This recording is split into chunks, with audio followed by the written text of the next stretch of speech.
Okay, we're going comfort food now. It's going to be a Parmesan pork piccata.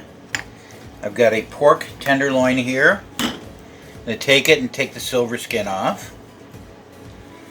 What you do is you just kind of take a sharp knife. The silver skin is the really tough skin that runs along one side. You want to attack it the best way you can, but by getting under it and pulling up a little bit. You do not need to remove the fat unless you really want to remove the fat. So this part in the back here, and this here, and this over here, that's all fat. But the silver skin is tough, it will not melt. Fat will melt, but silver skin will not. And so that's why if people do not, you're in a restaurant, if they don't handle things correctly and you feel something that doesn't have much give to it and feels stringy, sometimes that is silver skin that hasn't been removed. So I'm taking it off right now. Last little piece right here, and we're done. So that's that. That's all I need to remove. The rest is fine. Typically with a piccata, if you're doing chicken piccata, veal piccata, what have you, you cut to pieces and you pound them out so that they're really thin. This is something that's done a little differently.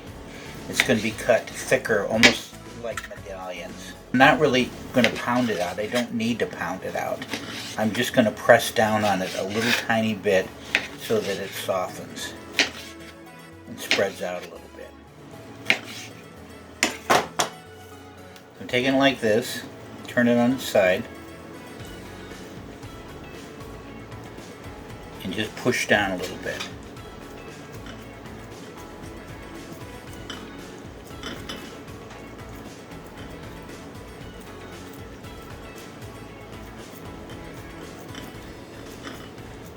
It's tender enough that that's all you need to do. You really don't need to pound it. Next, I'm going to take some salt and pepper, add to it.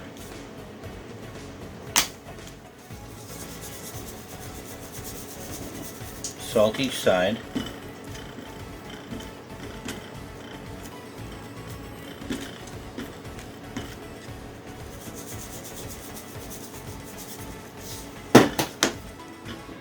Pepper. If you've seen any of our videos, you'd know that I use pepper that's cracked or pepper out of a mill like this. I do not use pre-done pepper because basically doesn't have any flavor left to it once the oils are exposed and it's broken down. I have flour here and it has salt and pepper already in it. So I'm just going to take it like this, put them in there and get a little bit of flour on there. I happen to use an Italian flour because I like it, that it's really clean. Use whatever you want. If you're going for more of a gluten-free type thing, you can use alternative flours for that, as long as they're not too gummy.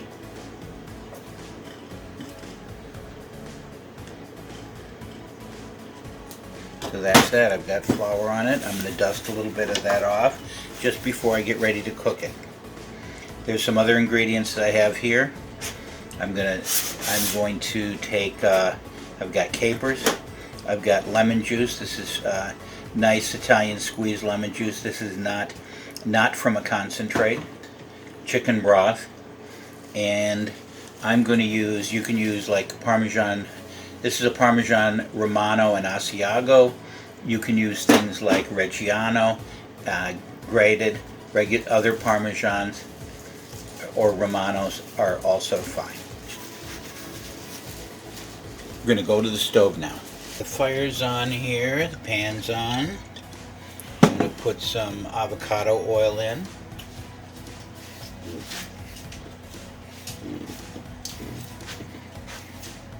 Should be warm enough.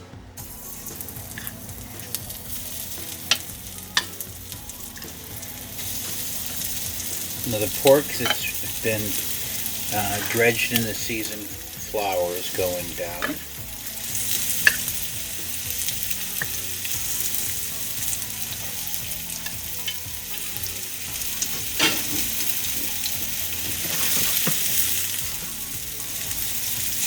Usually takes about 2 minutes on each side. This is going to be finished in the oven. I'm more concerned about getting a little bit of color than anything else.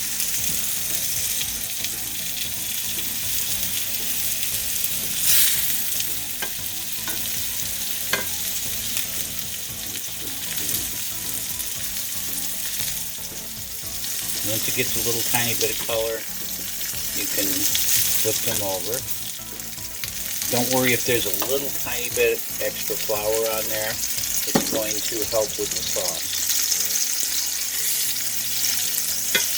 When I'm doing these, I usually do not add additional flour to thicken it. I figure that the flour that's attached to the pork or chicken or veal, what have you, is going to be enough to thicken the sauce. If it's not, I can always add more if I need to, but usually I do not have to. This is going to be a very simple version of this. I'm making this for my son who loves this dish.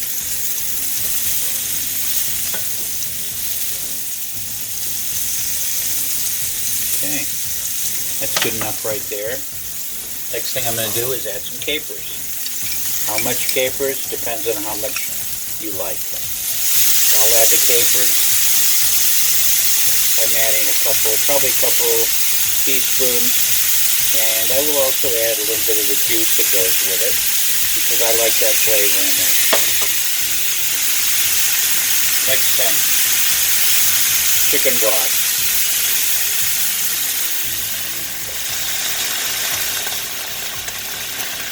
You're going to put that in there and let that start to reduce.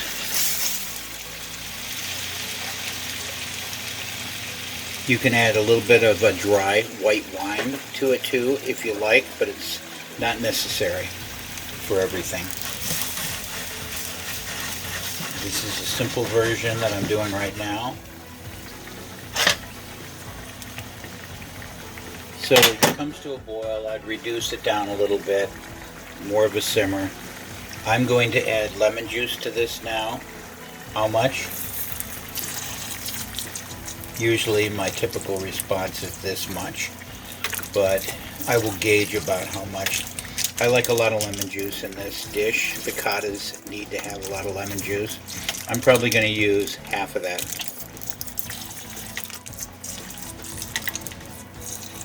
But I'm not going to add it all at once.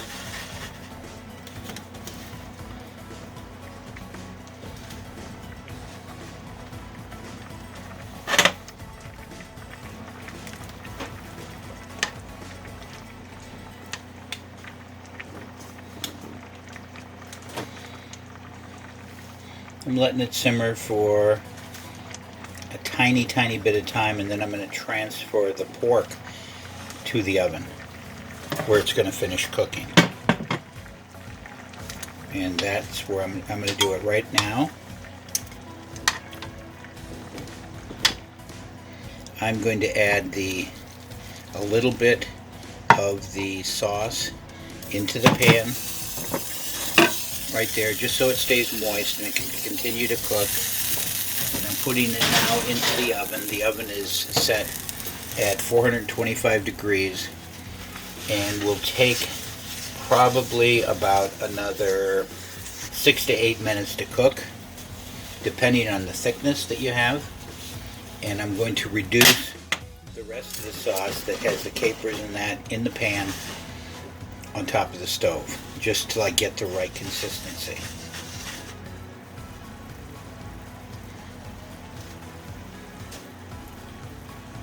I like the way the sauce is now.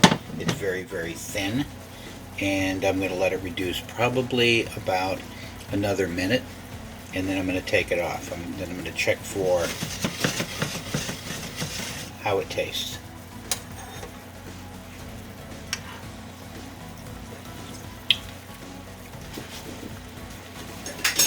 Very nice. It's very tart, which is the way I want it. And I'm actually going to shut it off right now.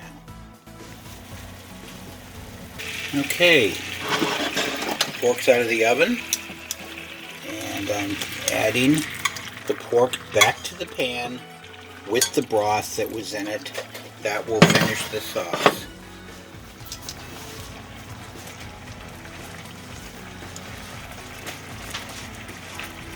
Turn this down a slight amount. See, this is the natural sauce that came out of it without adding additional flour.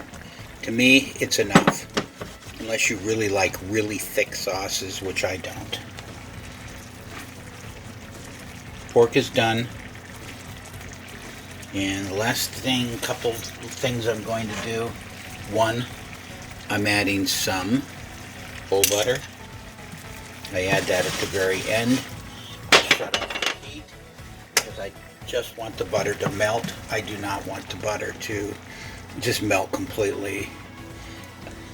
I want it to kind of fold into it at the very end, so that's why I have it off the fire. Now that sauce looks great.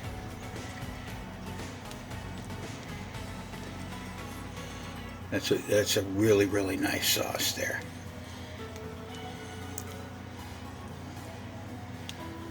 Last thing I'm going to do is I'm adding the cheese. You can add about, I'm adding that much. That's probably about, not quite a quarter cup. You can add a little more, a little less, whatever you like.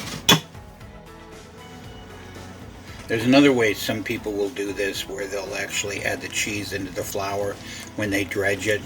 I'm not the biggest fan of that because I don't want the cheese to cook that long. So I just add the cheese at the end and let it melt into the sauce.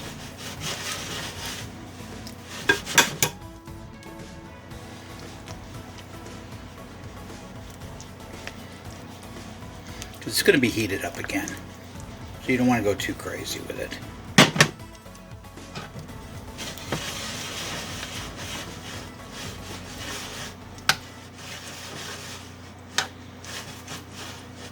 You want cheese. Cheese added to things.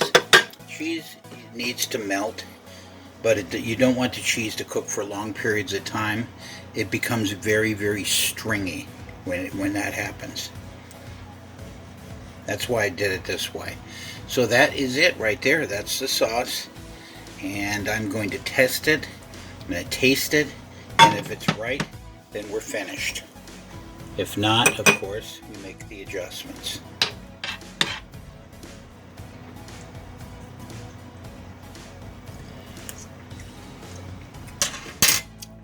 Absolutely perfect. And it is tart. But tart in a good way. And